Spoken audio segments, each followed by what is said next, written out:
Senhoras e senhores, peço que se gostarem do vídeo, não se esqueçam de curti-lo.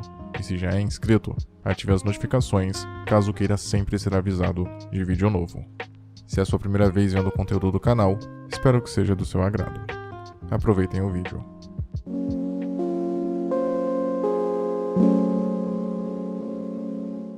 A nave comercial Nostromo era responsável por apenas carregar cargas, como o minério, por exemplo. Após isso, deveria voltar para a Terra. Porém, em uma das viagens, o sistema da nave, conhecido como Mãe, realiza uma parada de emergência no meio do caminho para casa. O motivo é que existia um sinal desconhecido que poderia ser um pedido de socorro e os tripulantes deveriam averiguar. Nesse momento, são estabelecidos dois conflitos, ambos alimentados por Parker e Brett. O primeiro é sobre o dever daquela tripulação de verificar o que era aquele sinal. Para a dupla, mas principalmente para Parker, isso não era responsabilidade deles, afinal, eram apenas uma unidade de carga, e não de resgate ou paramilitar. O segundo conflito envolvia as cotas, ou seja, o pagamento dos tripulantes pela missão. Eles não achavam justo ganharem menos do que os outros, mesmo que as suas funções ali fossem de certa forma já naturalmente menos valorizadas. Um cientista, por exemplo, logicamente, ganharia mais devido à relevância do trabalho. Parker e Brett trabalhavam na manutenção da nave, e eram do tipo que sempre queriam tirar vantagem de tudo. Enquanto o primeiro era mais falastrão e tinha uma personalidade forte, o segundo apenas concordava com suas ideias e falas. Apesar das discordâncias, no final, todos acabam descendo até o local, apenas porque, caso não o fizessem, perderiam o dinheiro das cotas, visto que fazia parte do contrato deles verificar qualquer sinal de vida no caminho. Durante a aterrissagem, a nave é danificada e os tripulantes são obrigados a ficar um tempo no local, até que fosse possível consertá-la. Nesse meio tempo, o sinal, que for o responsável por ter motivado aquela parada, ganha uma nova interpretação. Na verdade, havia uma maior probabilidade daquela mensagem não ser um pedido de ajuda, mas sim um alerta emitido. Não para que alguém parasse naquele local, mas que fizesse justamente o oposto, fugisse daquela região. Isso faz sentido se pensarmos que quem quer que seja que tenha ficado preso lá embaixo era também um tripulante de alguma nave similar a Nostromo, ou até mesmo de cunho militar, pois sabiam que quem passasse por ali e detectasse o sinal teria que parar e averiguar. Contudo, essa possibilidade é considerada tarde demais, pois naquele momento já haviam tripulantes procurando por qualquer sinal de vida e se realmente alguém estava precisando de socorro. Durante a verificação, eles acabam encontrando uma espécie desconhecida de ser vivo, porém Kane é atacado e tem essa misteriosa criatura abraçada em sua face de maneira tão forte que parecia impossível se livrar dela sem que seu rosto fosse arrancado junto, ficando inconsciente. Quando é trazido de volta, Ellen Ripley não concorda que ele seja levado para o interior da nave naquelas circunstâncias. Ainda que estivesse correndo risco de vida, aquilo poderia contaminar a nave, colocando todos da tripulação também em perigo. Ash, um cientista subordinado de Dallas, aquele que estava pedindo para que Ripley abrisse a porta da Nostromo, acaba permitindo a entrada deles, passando por cima da ordem da subtenente. Por mais que todos quisessem salvar seu companheiro, Ripley se manteve firme naquela decisão devido ao protocolo de quarentena, ou seja, ela estava sendo lógica e seguindo as regras, enquanto seu superior Dallas e Ash estavam quebrando-a conscientemente. Estabelece-se assim uma discussão sobre se realmente valia a pena cumprir a lei e não tentar nada para salvar a vida de um companheiro ou quebrar o protocolo, o qual todos deveriam seguir, mas ter a chance de salvá-lo. Mesmo inconsciente, Kane ainda estava vivo. Curiosamente, era a própria criatura quem estava enviando oxigênio para o seu corpo, o conservando. Caso retirassem-na, era possível que o tripulante fosse morto. Mais uma vez, a opinião de Ripley é ignorada quando Ash quer levar a carcaça alienígena para fazer testes ao chegarem na Terra. A protagonista argumenta que aquela criatura era perigosa para todos dentro da nave, visto que soltava um ácido tão forte que fora capaz de atravessar praticamente 3 níveis da nave. Fica a sensação de que a Ripley era a única que estava pensando na segurança da nave como um todo, não só do veículo interplanetário em si, mas de todos os tripulantes. Inclusive, durante a conversa que tem com Dallas, este lhe pergunta por que não havia avisado que o conserto da Nostromo estava quase pronto. Ela argumenta que faltava energia em alguns pontos da nave, e de forma até displicente, Dallas afirma que eles poderiam continuar a viagem mesmo daquele jeito. Ripley não acha uma boa ideia, mas como sempre, é desprezada. Em meio a isso, Kane estava aparentemente recuperado e até se junta aos outros na mesa para comer, como se não tivesse sofrido nenhuma alteração durante o tempo em que a criatura estava presa em seu rosto. Porém, não demora muito para percebermos que o sujeito não estava salvo, mas condenado e esperando a morte vir de dentro. Nesse momento, o alien se apresenta pela primeira vez aos tripulantes, mesmo que de uma forma menor, rápida e até mais inofensiva, se comparado ao que viria a se tornar, apesar de ter acabado de matar um dos tripulantes.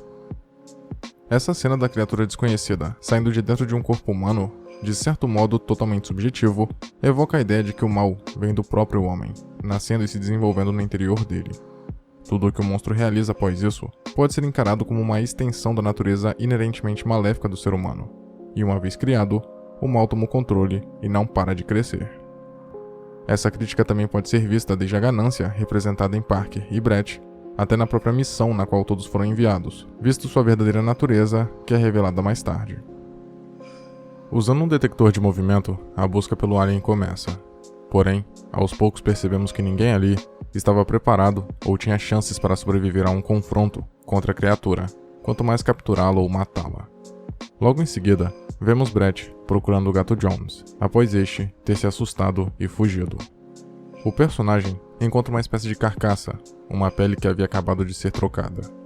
Consequentemente, é intuitivo imaginar que a criatura estava crescendo, mas é incrível como em tão pouco tempo ela toma proporções semelhantes às de um homem, ou até mesmo maior. Brett é o primeiro a ver e sofrer com a mais nova versão do alien, e na cena de sua morte, é interessante notar, em meio à escuridão do ambiente, a figura espectral da criatura assassina, camuflando-se no escuro, segundo antes de atacar. Quando decidem usar fogo para matar o alien, fica evidente que os personagens ainda não entendiam a posição em que se encontravam. Para eles, o que estavam fazendo era caçar a criatura, quando na verdade nenhum deles era o caçador, mas sim o próprio alien. Todos naquela nave eram apenas presas, se dirigindo ao encontro de seu predador, ao encontro da morte. Após Dallas ser atacado e morto, Ripley busca respostas por conta própria através da mãe. O que ela descobre, no entanto, é que a ordem prioritária era voltar à Terra com algum espécime para análise. Todo o resto, na verdade, era um pretexto. Aliás, a própria tripulação era descartável.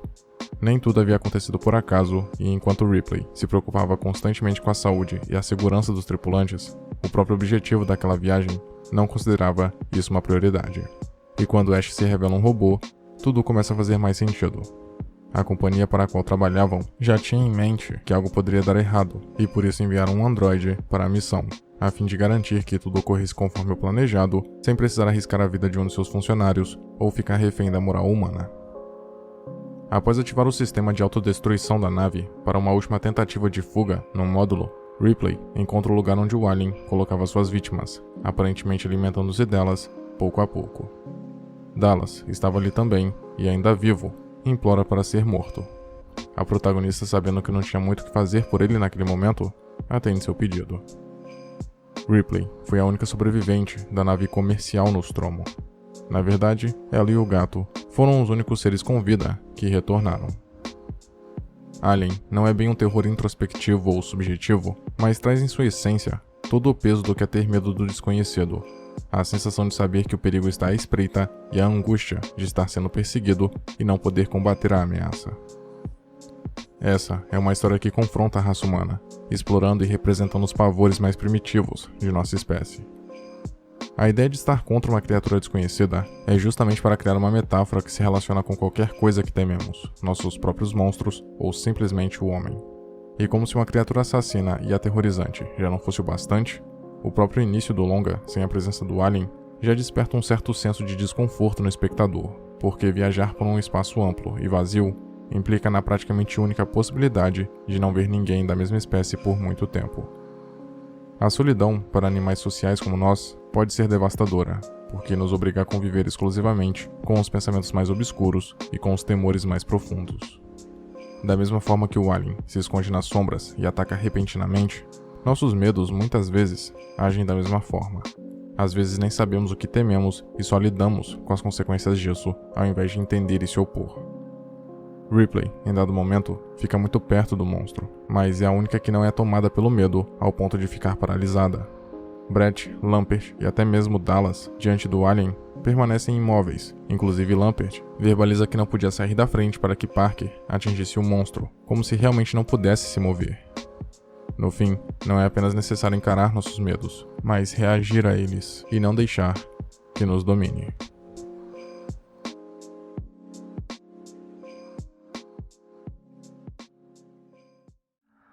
Muito obrigado por ter chegado até aqui. Imagino que, de algum modo, esse vídeo tenha sido interessante para você, e por isso peço que o curta e o compartilhe para ajudar a divulgar o conteúdo do canal. Se quiser ajudar e puder, claro, torne-se membro e confira os benefícios de cada nível de assinatura. Na tela, tem mais vídeos que talvez possam te interessar. Até a próxima.